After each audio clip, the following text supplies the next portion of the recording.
Selamat datang di channel Educamp Ganesha. Sebelum kita mulai, biasakan kita berdoa terlebih dahulu dan meminta file kepada admin agar pembelajaran lebih terstruktur. Oke, kita langsung saja ke soal SBMPTN Biologi di bab sel dan reproduksi sel. Soal nomor 1 dari SBMPTN tahun 2018. Bagian sel berikut yang tidak merupakan penyusun sel prokariotik adalah A. DNA, B. Ribosom, C. Dinding sel, D. Membran plasma, E. Retikulum endoplasma. Oke, saya berikan waktu 5 detik untuk teman-teman menjawab.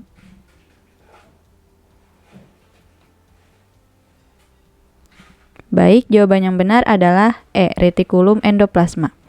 Jadi, sel prokariotik itu tersusun dari dinding sel, membran plasma, sitoplasma, DNA, dan ribosom. Jadi, bagian sel yang bukan penyusun sel prokariotik adalah retikulum endoplasma. Soal nomor 2 dari SBMPTN tahun 2019.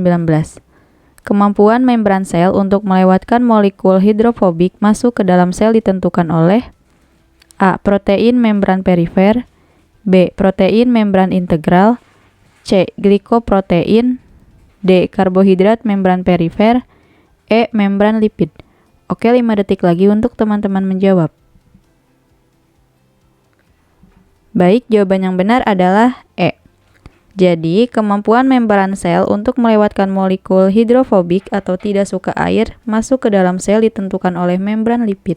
Oke, soal nomor 3 dari SNMPTN tahun 2010. Sel-sel yang mengalami meiosis dalam tubulus seminivirus adalah A. Spermatid, B. Spermatozoa, C. Spermatogonia, D. Spermatosit primer, E. Spermatosit sekunder. Oke, 5 detik lagi untuk teman-teman menjawab. Baik, jawaban yang benar adalah D.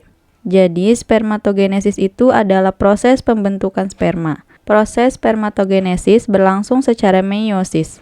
Pada pembelahan ini akan terbentuk 4 sel anakan yang jumlah kromosomnya setengah dari kromosom. Pada pembelahan ini akan terbentuk 4 sel anakan yang jumlah kromosomnya setengah dari kromosom induknya. Tahapan proses spermatogenesis yaitu yang pertama spermatogonium, yang kedua spermatosit primer, yang ketiga spermatosit sekunder, yang keempat spermatid, dan yang kelima spermatozoa. Sel yang mengalami meiosis dalam tubulus seminivirus adalah spermatosit primer. Oke, soal nomor 4 dari SNMPTN tahun 2011.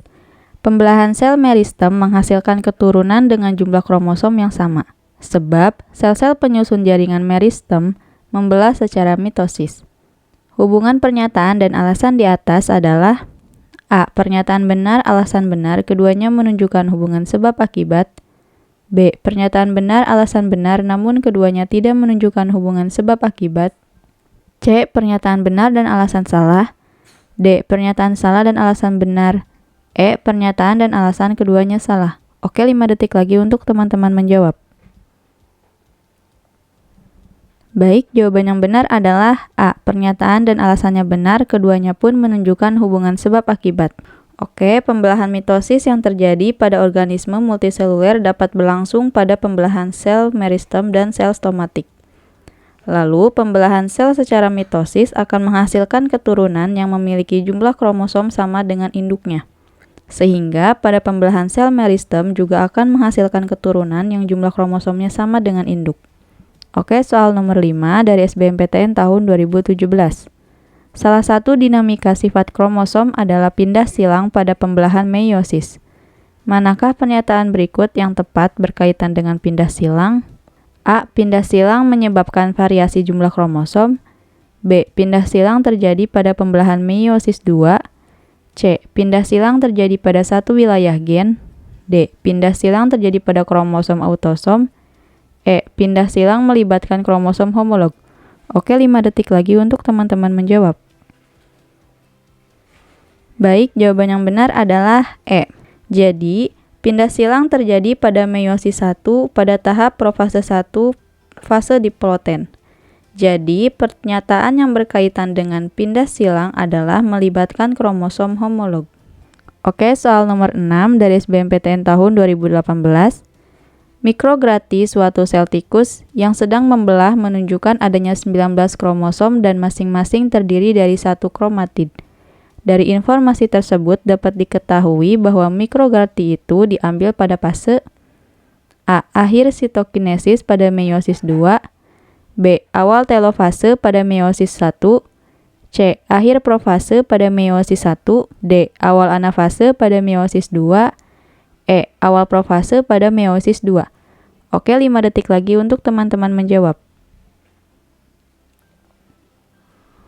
Baik, jawaban yang benar adalah A. Jadi di sini profase itu ditandai dengan hilangnya membran inti. Terjadi perubahan dari kromatin menuju kromosom lalu kromatid. Lalu ada metafase yang ditandai dengan kromosom berjajar di bidang ekuator. Selanjutnya anafase, yaitu kromatid mulai tertarik ke kutub masing-masing. Lalu ada sitokinesis yang selnya membelah sehingga terbentuk dua sel baru. Dan yang terakhir ada telofase, yaitu mulai terbentuk membran inti kromatid menjadi kromatin. Jadi, mikrografti tersebut diambil saat akhir sitokinesis pada meiosis 2. Meiosis karena jumlah kromosomnya 19 dan jumlah kromosom tikus adalah 38. Oke, soal nomor 7 dari SBMPTN tahun 2020. Organela sel eukariotik yang memiliki fungsi untuk menyimpan hasil metabolisme, air, dan mempertahankan kanturgiditas sel adalah A. Plastid, B. Lisosom, C. Peroksisom, D. Vakuola, E. Vesikula. Oke, 5 detik lagi untuk teman-teman menjawab. Baik, jawaban yang benar adalah D. Jadi, organel sel eukariotik yang memiliki fungsi untuk menyimpan hasil metabolisme, air, dan mempertahankan turgiditas sel adalah vakuola. Di sini, lisosom itu organel sel yang bersifat enzim hidrolitik yang suka air, mampu mencerna stigma rock molecule yang masuk ke dalam sel secara fagositosis intraseluler, yaitu proses untuk memakan virus antar tubuh sel. Lalu ada plastida, yaitu organel yang menghasilkan warna pada sel tumbuhan. Lalu peroksisom, yaitu struktur kecil di dalam sel yang memiliki membran tunggal berisi enzim pencernaan untuk menghancurkan bahan bekon dalam sel. Lalu yang terakhir ada vesikual, yaitu organel kecil yang dikelilingi oleh membran sendiri. Oke, soal nomor 8 dari SBMPTN tahun 2019.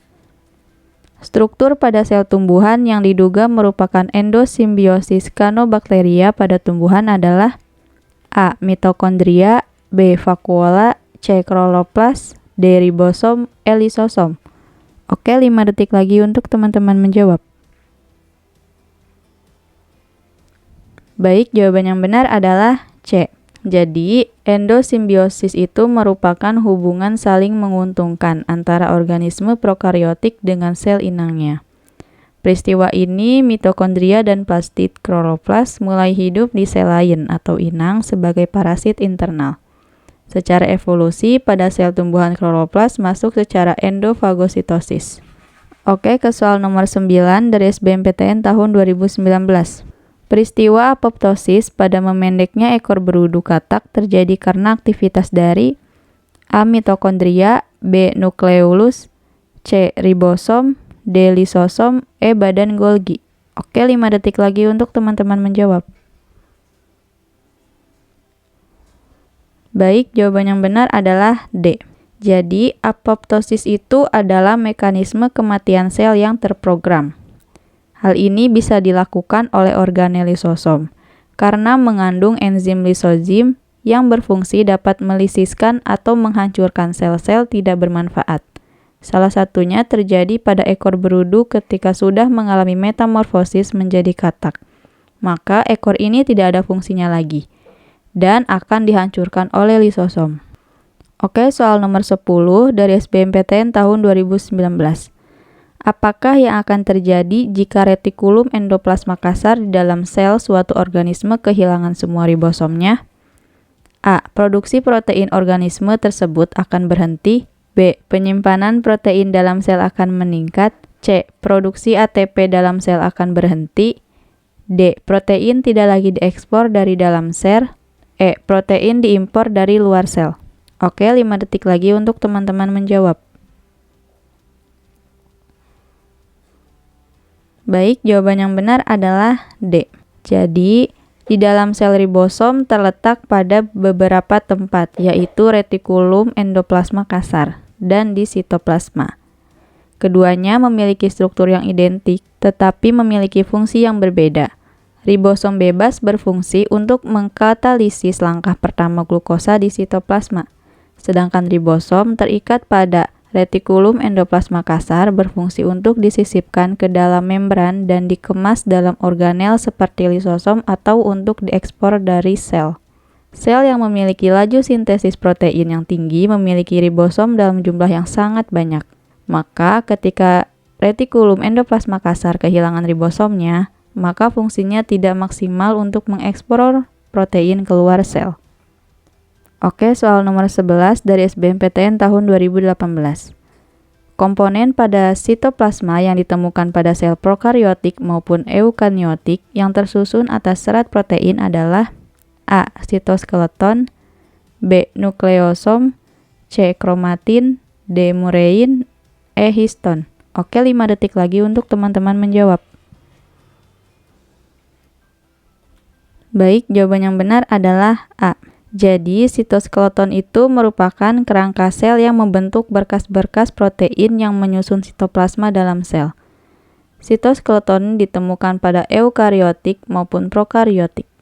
Oke, soal nomor 12 dari SBMPTN tahun 2016. Mitokondria dan kloroplas memiliki persamaan sebagai berikut, kecuali A. memiliki DNA, B. bereplikasi mandiri, C. memiliki jumlah membran, D. menghasilkan ATP, E. memiliki jumlah kompartemen. Oke, 5 detik lagi untuk teman-teman menjawab. Baik, jawaban yang benar adalah E. Jadi, persamaan antara kloroplas dan mitokondria itu adalah 1. memiliki DNA, 2. dapat bereplikasi, 3. menghasilkan ATP, dan yang keempat memiliki jumlah membran.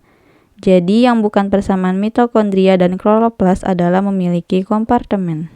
Oke, soal nomor 13 dari SBMPTN tahun 2012. Peristiwa pindah silang akan meningkatkan diversitas keturunan suatu spesies, sebab kombinasi gen-gen yang dikandung gamet suatu spesies akan meningkat dengan adanya pindah silang. Hubungan pernyataan dan alasan di atas adalah A. Pernyataan benar, alasan benar, keduanya menunjukkan hubungan sebab akibat. B. Pernyataan benar, alasan benar, namun keduanya tidak menunjukkan hubungan sebab akibat. C. Pernyataan benar dan alasan salah. D. Pernyataan salah dan alasan benar. E. Pernyataan dan alasan keduanya salah. Oke, 5 detik lagi untuk teman-teman menjawab. Baik, jawaban yang benar adalah A. Pernyataan dan alasannya benar, keduanya menunjukkan hubungan sebab akibat. Jadi, pindah silang atau crossing over merupakan proses pertukaran gen-gen antara kromatid-kromatid yang bukan pasangannya pada sepasang kromosom homolog. Dengan demikian, otomatis akan meningkatkan diversitas atau keragaman keturunan suatu spesies. Lalu, pindah silang ini menyebabkan pergantian alel di antara kromosom homolog, menghasilkan kombinasi yang tidak ditemukan pada induknya. Pindah silang meningkatkan keragaman genetik selain yang dihasilkan oleh pengelompokan gen secara bebas. Oke, soal nomor 14 dari SBMPTN tahun 2010. Pada irisan melintang sel, makhluk hidup dapat dilihat organel inti dan mitokondria dengan mikroskop. A. Fase kontras, B. fluoresens, C. Cahaya, D. Elektron parayan, D. Elektron transmisi. Oke, 5 detik lagi untuk teman-teman menjawab. Baik, jawaban yang benar adalah A. Jadi, mikroskop fase kontras ini yang ditemukan oleh Fritz Zernike mempunyai kemampuan memperbesar objek atau preparat hingga 10.000 kali, sehingga organel seperti inti dan mitokondria sudah bisa terlihat. Tetapi, untuk melihat struktur yang lebih detail, di dalam inti seperti kromosom, DNA, RNA dengan mikroskop elektron payaran, karena mampu memperbesar objek hingga 1 juta kali. Oke, soal nomor 15 dari SBMPTN tahun 2010. Organel sel tumbuhan pembuluh yang mengandung DNA adalah A. inti saja, B. Kloroplast saja. C. Inti dan kloroplast. D. Kloroplast dan mitokondria. E. Inti, kloroplast, dan mitokondria. Oke, 5 detik lagi untuk teman-teman menjawab. Baik, jawaban yang benar adalah E. Jadi, organela itu merupakan bahan hidup di dalam sel tumbuhan yang berpembuluh. Organel yang mengandung DNA adalah yang pertama kloroplast, yang kedua mitokondria, dan yang ketiga adalah inti. Oke, sekian pembahasan soal SBMPTN Biologi di bab sel dan reproduksi sel. Jangan lupa subscribe, komen, dan like. Jika video ini bermanfaat, teman-teman share sebanyak-banyaknya ya. Sampai jumpa di video selanjutnya.